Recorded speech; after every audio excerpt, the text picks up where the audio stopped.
Hey y'all, it's Kim. So I don't know if you've been able to watch this sit down interview with Kamala Harris and Brett Baier from Fox News. Oh my goodness. I watched a few different people reacting on it, and I mean, obviously I have my own reaction, but just know that this lady is so dangerous for the American people. And I don't think we realize how radical she is. I mean, she's commenting on the border and just whatever the policy she thinks she's going to enforce with the housing and all this other stuff. I mean, it's like it's just going to put us more into debt. I mean, it's not like a real solution. And giving people money is kind of a crappy way to like pander and buy votes. I mean, I don't know why anybody would vote for her anyway. I haven't seen anything that she's really that good at, other than lying and just ugh, talking points, word salad. I don't need ranch or anything with that. It's like just I don't even want any more of it. So uh, I'm just gonna try not to react, but it does make me pretty angry when she gaslights and lies and doesn't get to the point. She just goes around, answers, and just talks in circles. But anyway, I'm just gonna say it. She infuriates me. I mean, I wouldn't vote for her if she was the only person on the ballot. She's a horrible person, and you can just tell it by the way she talks. She had one of her little moments in this thing where it's like, I'm talking. But it's more like, let me respond. You'll see it. It's one of the first questions. But yeah, so I'll play it. I'll try not to stop it too much and react, but this lady, she is dangerous. One more thing. I thought I was recording earlier. I got to push record. So let me just say this. One thing I've heard is that you can vote yourself into socialism, and then you have to fight like hell to get out of communism. And you probably won't ever get out of it if you vote that way and they start instituting certain policies. You'll never get out of it. So, anyway, I had to throw that in there. But I'm going to go and play this. Um, let's just get on with it. Just know we have 18 days. Please vote accordingly. If you value anything with the future, if you care about future generations in this country, I think you're going to make the right decision and vote for Donald Trump, because this lady doesn't care about America. This is all about a power grab and control. Just know that her policies are so bad, and that's why she won't tell us what they really are, because they would keep her unelectable if we actually knew everything that she wants to institute. But anyway, I'll shut up. I'll sit back and watch it just like you are. I'll sit through it, punish myself again. But anyway, here we go. Madam Vice President, thank you for the time. Thank you. It's good to be with you, Brett. Voters tell pollsters all over the country and here in Pennsylvania that immigration is one of the key issues that they're looking at this election, and specifically the influx of illegal immigrants from more than 150 countries. How many illegal immigrants would you estimate your administration has released into the country over the last 3.5 years? Well, I'm glad you raised the issue of immigration, because I agree with you. It is a topic of discussion that people want to rightly have. And you know what I'm going to talk about. Yeah, but right now, just a number. Do you think it's 1 million, 3 million? Brett, let's just get to the point.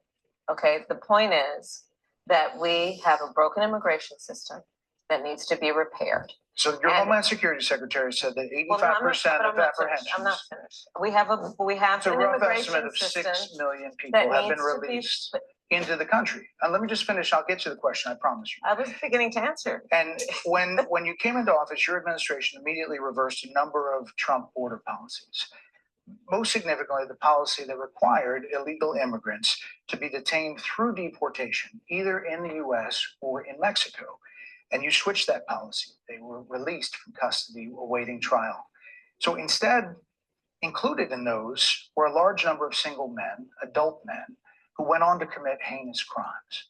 So, looking back, do you regret the decision to terminate Remain in Mexico at the beginning of your administration? At the beginning of our administration, within practically hours of taking the oath, the first bill that we offered Congress, before we worked on infrastructure, before the Inflation Reduction Act, before the Chips and Science Act, before the Bipartisan Safer Communities Act, the first bill, practically within hours of taking the oath, was a bill to fix our immigration system. Yes, ma'am. It was called the U.S. Citizenship Act of 2021. Exactly. It was essentially a pathway to citizenship for the. Yes, ma'am. May I finish responding, please? But you have to let me finish. you please. had the White House and the House and the Senate, I'm and they in the didn't middle bring up of that bill. responding to the point you're raising, Okay. and I'd like to finish. Yes, ma'am. We recognized from day one that, to the point of this being your first question, it is a priority for us as a nation and for the American people. And our focus has been on fixing a problem. And from day one, then, we have done a number of things, including to address our asylum system and put more resources, getting more judges, what we needed to do to tighten up penalties and increase penalties for illegal crossings, what we needed to do to deal with points of entry between border entry points. That's the work we did. And we worked on supporting what was a bipartisan effort, including some of the most conservative members of the United States Congress, to actually strengthen the border. That border bill would have put 1,500 more border agents at the border, which is why I believe the Border Patrol agents supported the bill. It would have allowed us to stem the flow of fentanyl coming into the United States, which is a scourge affecting people of every background, every geographic location in our country, killing people.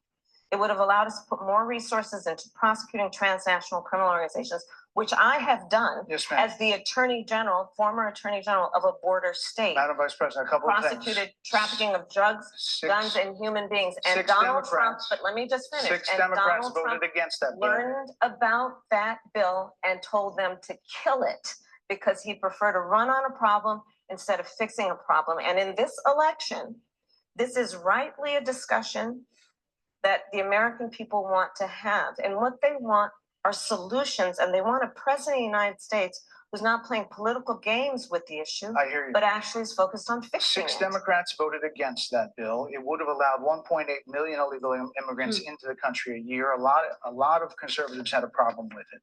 These are the 6 Democrats. But more importantly, back to the original premise, Jocelyn Nungari, Rachel Morin, Laken Riley, they are young women who were brutally assaulted and killed by some of the men who were released at the beginning of the administration, well before a negotiated bipartisan bill. Former President Clinton actually referred to Laken Riley Sunday, campaigning for you in Georgia, saying if those men had been properly vetted, Laken Riley probably would not have been killed. So if it wouldn't have happened, this is well before any negotiation.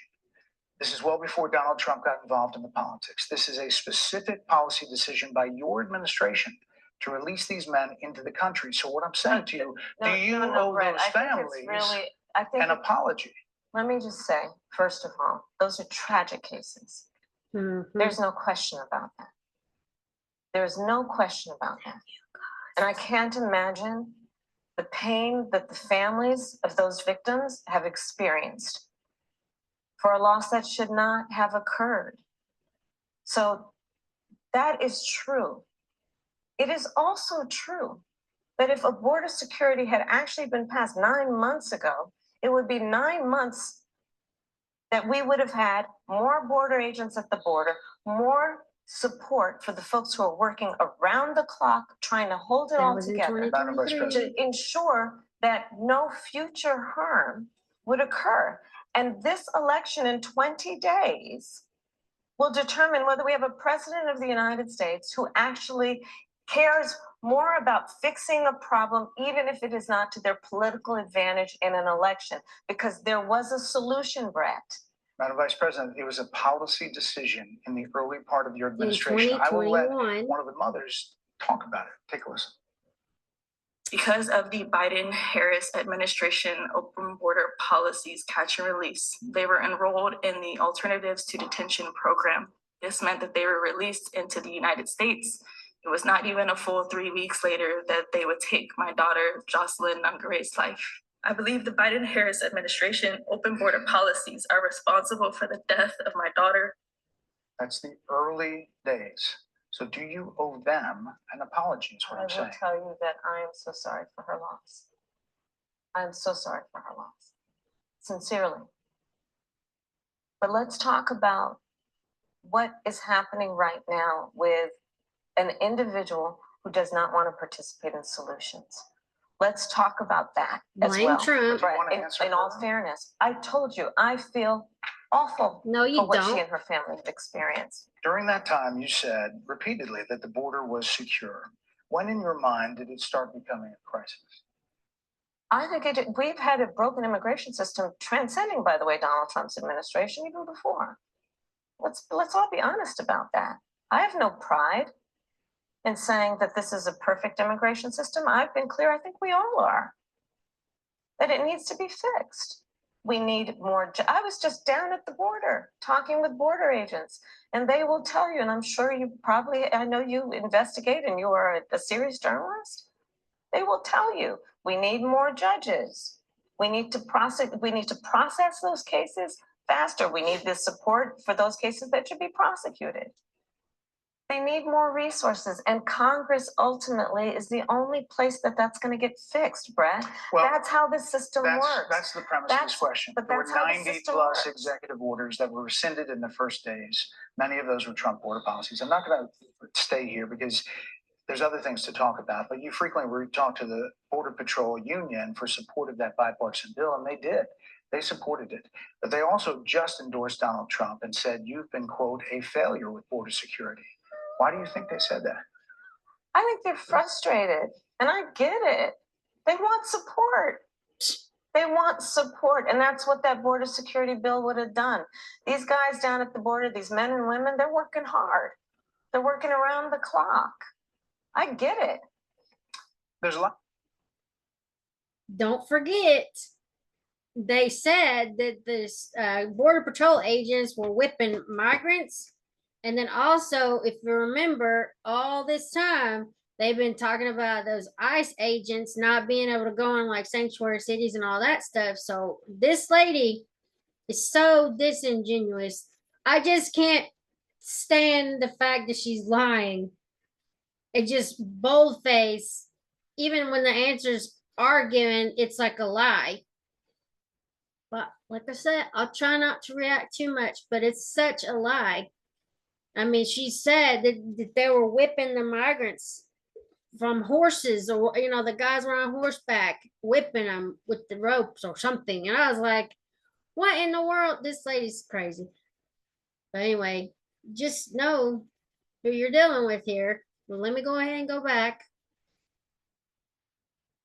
A lot of people that look back at what you said in 2019 when you first ran for president.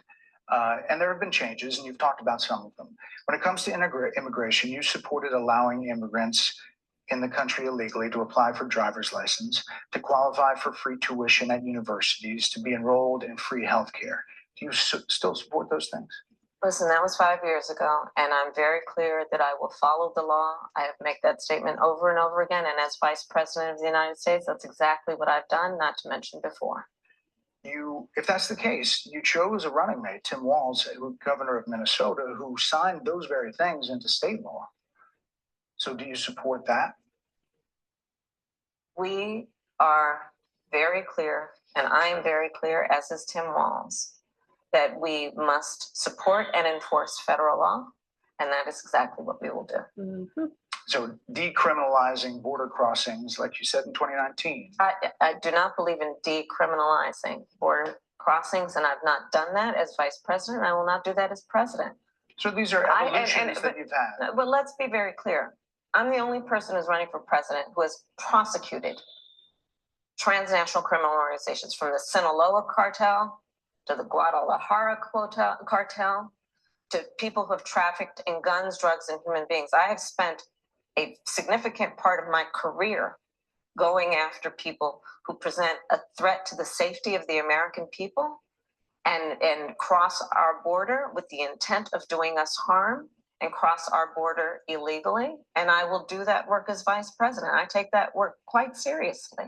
This is a time when voters, especially here in Pennsylvania, are inundated with commercials and ads. They just want it to stop because it's every commercial. But many of them add noise, but a few of them seem to break through. This particular one from the Trump campaign has gotten a lot of attention.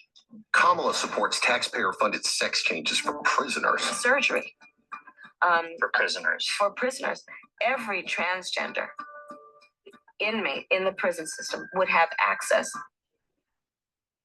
So are you still in support of using taxpayer dollars to help prison inmates or detained illegal aliens to transition to another gender? I will follow the law. And it's a law that Donald Trump actually followed. You're probably familiar with, now it's a public report, that under Donald Trump's administration, these surgeries were available on a medical necessity basis to people in the federal prison system.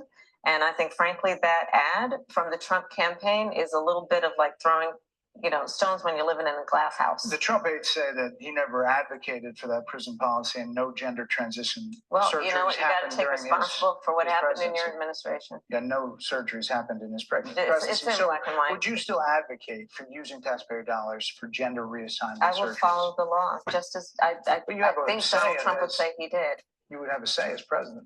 Like I said, I think it's he spent $20 million on those ads, trying to create a sense of fear in the voters because he actually has no plan in this election that is about focusing on the needs of the American people. Whereas at $20 million on that ad, on an issue that, as it relates to the biggest issues that affect the American people, it's really quite remote. And again, his policy was no different. Look at where we are, though. On plans for the American people, I'm offering a plan to deal with affordable housing.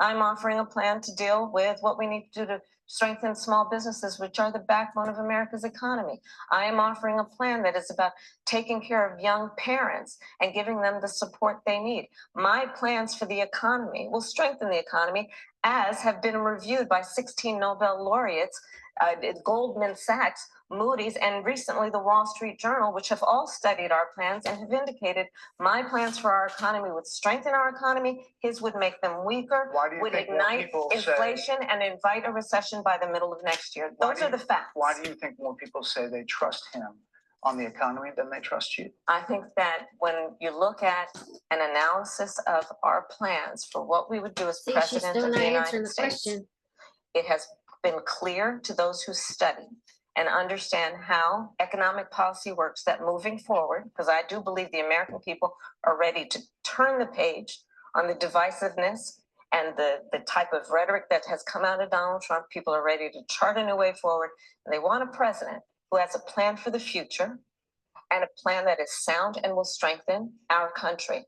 My plan for the economy does exactly that. His plan would be, again, to give tax cuts to billionaires and the biggest corporations in our country and blow up our deficit. It's interesting you said turn the page, Madam Vice President. You were asked on 2 different shows last week what, if anything, you would do differently than President Biden. Here's what you said. Would you have done something differently than President Biden during the past 4 years? There is not a thing that comes to mind in terms of, and I've been a part of most of the decisions that have had impact. Under a Harris administration, what would the major changes be and what would stay the same? Sure. Well, I mean, I'm obviously not Joe Biden. And so that would be one change in terms of, but also I think it's important to say with, 28 days to go, I'm not Donald Trump. So you're not Joe Biden, you're not Donald Trump, but nothing comes to mind that you would do differently? Let me be very clear. My presidency will not be a continuation of Joe Biden's presidency. And like every new president that comes in to office, I will bring my life experiences, my professional experiences, and fresh and new ideas. I represent a new generation of leadership. I, for example, am someone who has not spent the majority of my career in Washington, D.C. I invite ideas, whether it be from the Republicans who are supporting me, were just on stage with me minutes ago, and the business sector, and others who can contribute to the decisions that I make about, for example, my plan for increasing the supply of housing in America and bringing down the cost of housing, addressing the issue of small businesses, which is about working with the private sector to bring more capital and access to capital to our small business leaders, including my plan for a $25,000 down payment assistance for first-time home buyers and for small businesses, extending the tax deduction from $5,000 to $50,000. I've heard a lot about those plans in recent days. Your campaign slogan is a new way forward, and it's time to turn the page. You've been vice president for 3.5 years. So what are you turning the page from? Well, first of all, turning the page from the last decade in. Okay, let's add it up. Who was all in that decade?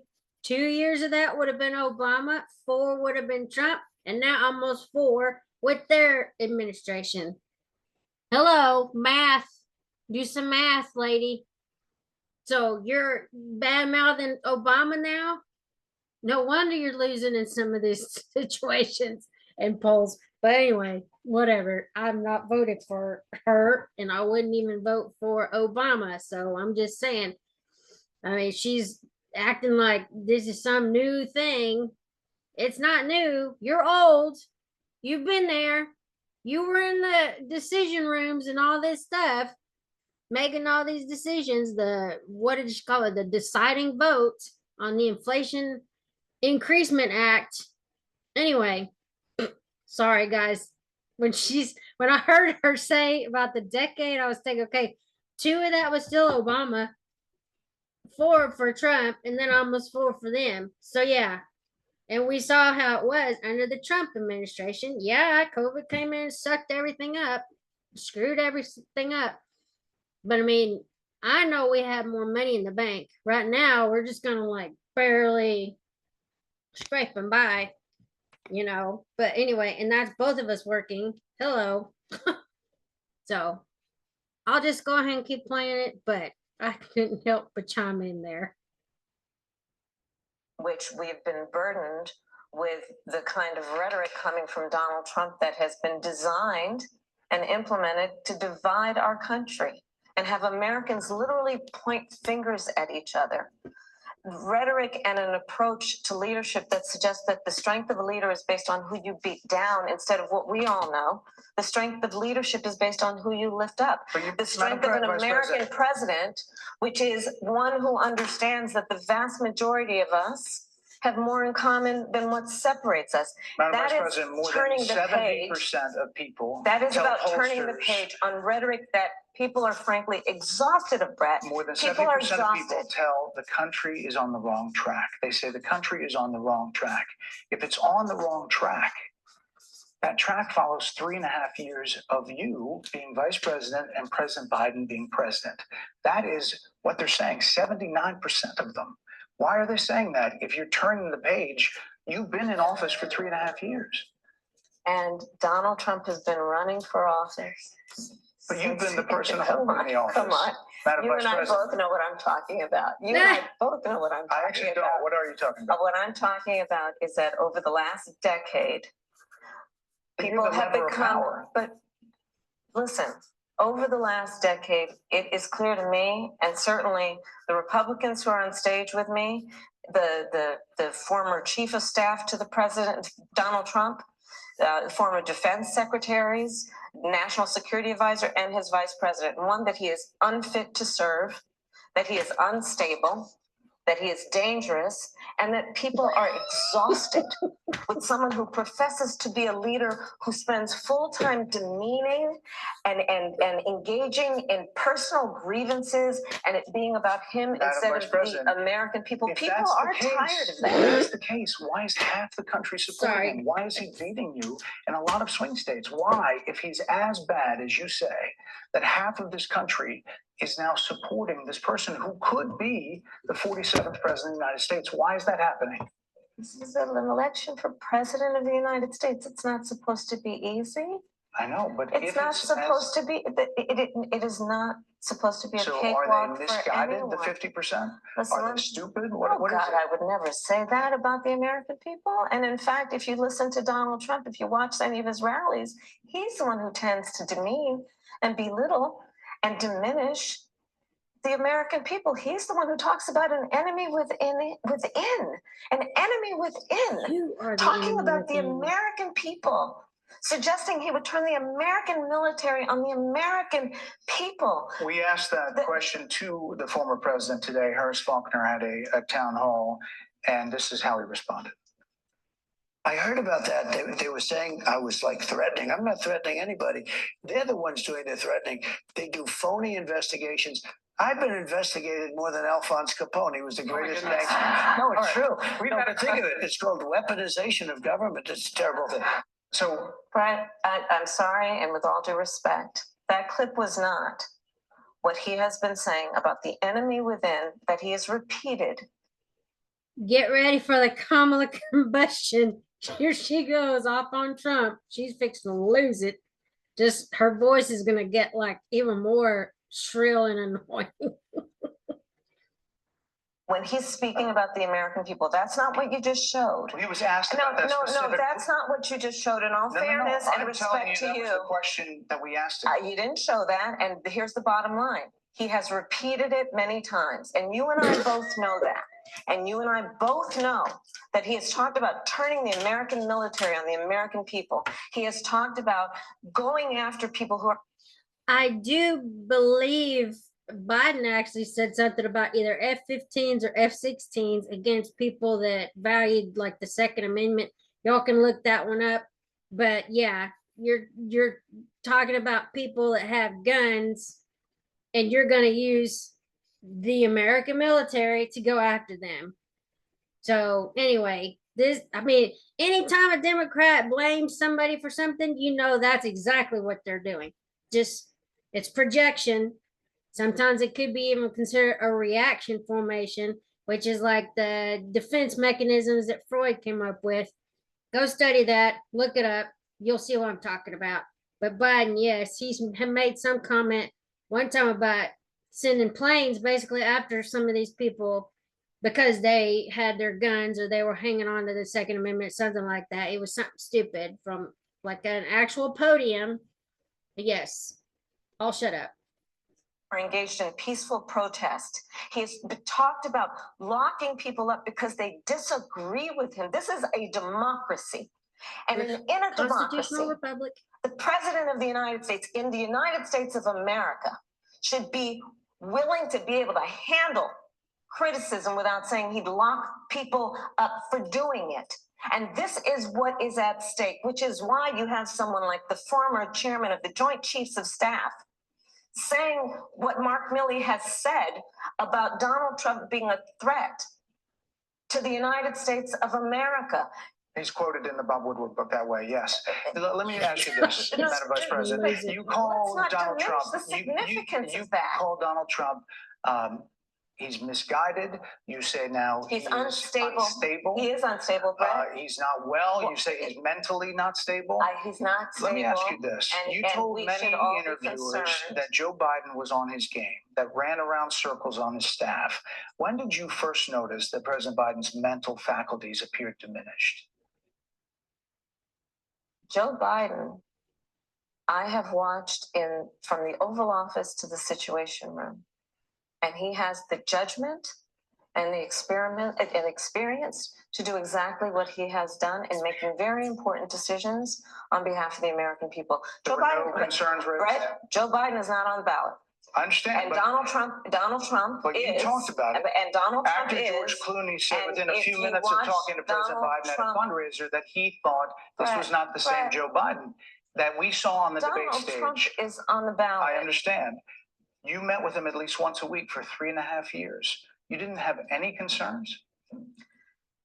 I think the American people have a concern about Donald Trump, which is why the people who know him best, including leaders of our national security community, have all spoken out, even people who worked for him in the Oval Office, worked with him in the Situation Room, and have said he is unfit and dangerous and should never be president of the United States again, including his former vice president, which is why the job was open for him to choose another running mate. So that is a fact. That is a fact. Madam Vice President, 2 more things. You were asked on 60 Minutes about the biggest threat that the world faces, that the U.S. faces. This is what you said. Which foreign country do you consider to be our greatest adversary? I think there's an obvious one in mind, which is Iran. Iran has American blood on their hands. Okay, this attack on Israel, 200 ballistic missiles. What we need to do to ensure that Iran never achieves the ability to be a nuclear power, that is one of my highest priorities. A number of experts thought you would say China. The FBI director had said that. But you said Iran. If that's the case, what do you say to critics who look at the actions of your administration and say you're not acting like Iran is the #1 threat? Well, I will tell you most recently, whether it was in April or in October, and then several hours on each occasion that Iran posed a threat to Israel, I was there. Most recently in the Situation Room, in the most recent attack, working with the heads of our military and doing what America must always do to defend and to support Israel in its requirement to defend itself and to give American support to be able to allow Israel to have the resources to defend itself against attack, including from Iran and Iran's terrorist proxies in the region. Right. And that But those is, proxies were getting and funded my by Iran. commitment to that is unyielding and unwavering. Critics just say that you either relaxed or failed to enforce sanctions on Iran, allowing all of this money to flow into Iran, like billions. Let's in go back to oil Donald profits. Trump, Hold on. who pulled out of a deal that would have actually put But here are Iran in check. the And estimates then in it billions was during Donald Trump's that go administration towards that the Iran regime. that we had an American military base that was attacked, where American soldiers suffered traumatic brain injuries, and Donald Trump dismissed them as headaches. Not to mention Madam how Vice Donald President, Trump has all of this money treated that and has talked gone about in the America's past few military years, and military service people, critics calling say them that it goes to suckers and Hezbollah, losers, Hamas, has diminished and the Houthis. We're talking significance. over each other. I Well, apologize. But you're not- I would like that we would have a conversation that is grounded in full assessment of the facts, which includes, I think this interview is supposed to be about the choices that your viewers should be presented about this election, and the contrast is important. Yes, ma'am. And on the subject of Iran, I am offering what should be an important contrast that is presented for folks to make a And there decision are that critics they who feel. look at what the administration did and say and think differently. Madam Vice President, they're wrapping me very hard here. I hope you got to say what you wanted to say about Donald Trump. There are a lot of things There's more to say. I have there much are more a to lot of say. things that people want to learn about you and your How many times did you policies. say And it? that's why I we invite you. everyone to go to kamalaharris.com, and you will see that I have 80 pages of policies that are quite comprehensive and should be accessible to anyone who would like to read them. And it includes what I intend to do about affordable housing, what I intend to do about small businesses, what I do And that's why intend we to do to invited you strengthen here our economy, to see where you were in 2019 to and where you are support now. America's military and ensure we Still have the most unlikable. lethal and still best fighting force in unelectable. the world. Madam Vice President, And they're I, giving me a hard rap. well, I thank you for the I time. thank you Yeah. for the It's time. good to meet you. Thank you very much. Thank you. Wow. Hey, Sean Hannity here. Hey, click here to subscribe to Fox News YouTube page and catch our hottest interviews and most compelling analysis. You will not get it anywhere else. All right, guys. So I just had to share that. Just kind of give my little bit of a reaction. Oh my goodness. That lady, she is just so unlikable. I don't know how anybody even thinks that she would be a good president. You can't go into situations already with your hackles up. She should have known it was going to be somewhat adversarial, but this guy was pretty kind in a way, just kind of letting her talk, even though he did interrupt her a few times, but he was actually trying to get to a point, and she was already fixing to just roll over it, especially the first question with the immigration stuff. Like, she was already ready with her talking points. He hadn't even gotten the question out, but I mean, he was setting it up and she was already responding. So it's kind of like that. That's what I took from that. You may have a different opinion, but that's how I feel like it was going. He was setting it up, then he was going to ask her the question, then she was supposed to respond, but she wanted to go ahead and just spill out what she already has in her mind as far as that. But whatever. But some of that other stuff, oh, this economy. I mean, I don't know how she thinks she's going to give like $25,000 to people. We're already 34 trillion in debt, plus whatever else they might be trying to tack on right at the end of this election cycle. I mean, I'm just like, I just don't understand it. But yeah, I don't see how anybody can take this lady seriously. Every time she goes somewhere, she blames Trump and she uses talking points. Like I've said before, and I don't think I recorded that part, but her policies are so bad. She's scared to tell what they really are, what she really feels like as a radical liberal. I mean, GovTrack actually had her listed, and think it was 2019, as like the most radical of all the senators in Congress. you know, and I think they actually took that off of there, from what I heard from other people, that they've taken that whatever that page down for her. But either way, I mean, if you go back and look at some of the videos she's done, she does have some radical ideas. Grabbing guns. She wanted to get rid of fracking. There's Green New Deal stuff. I mean, there's just, the list goes on. The transgender stuff, surgery. She says she's going to follow the law. I don't think she will. I think what she wants to do is just get in the office, coast along this election so she can get in there, and then she's going to use executive actions to get everything she wants. And that's why she's like super dangerous.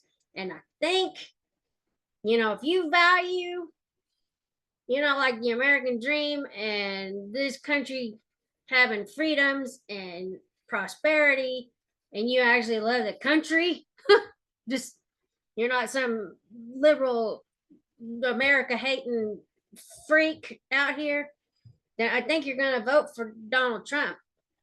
I mean, I don't see why it would be a problem to make America great again, or make America great.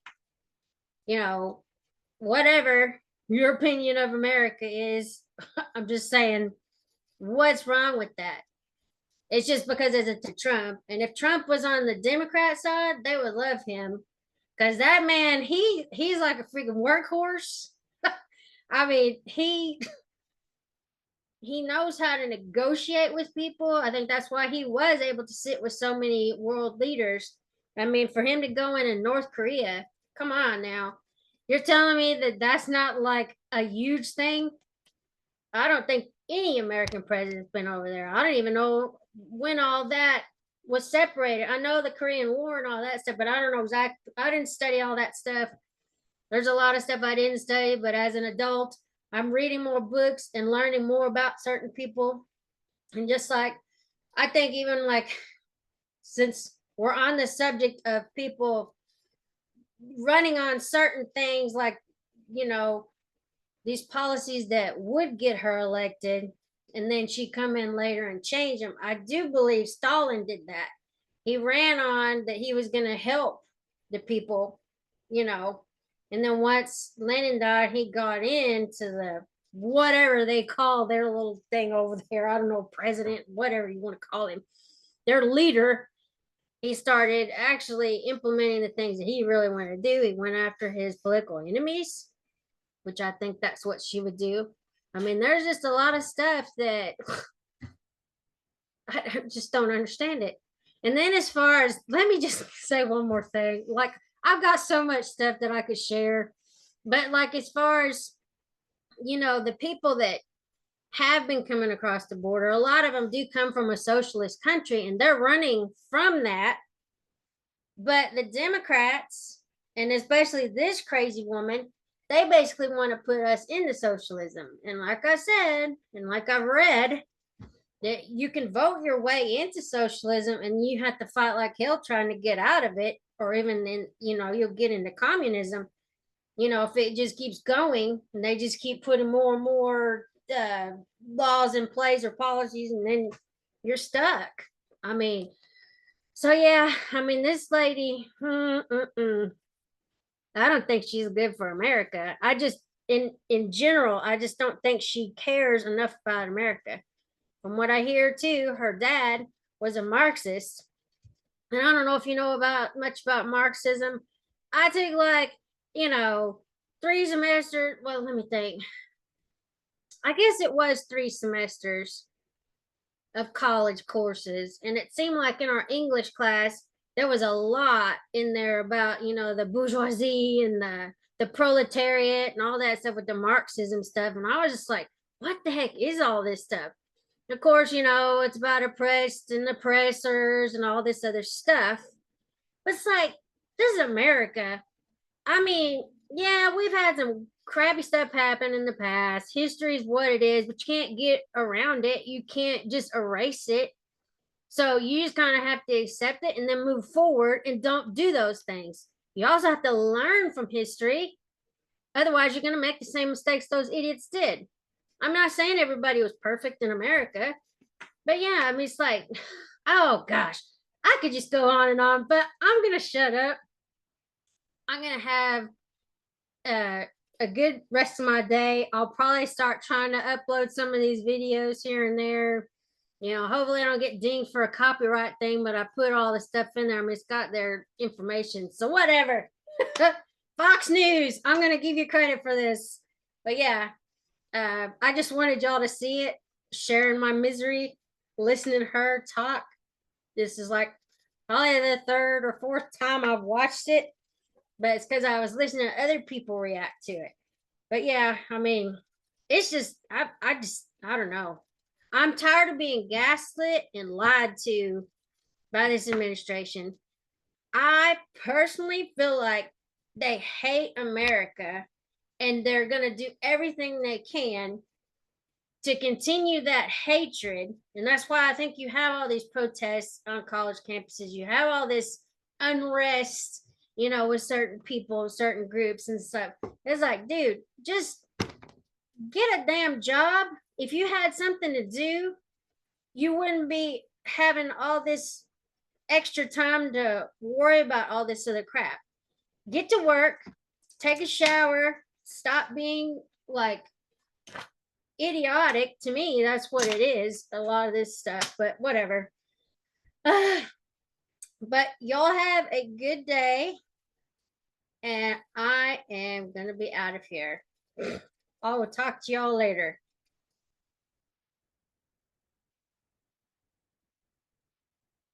Hold on.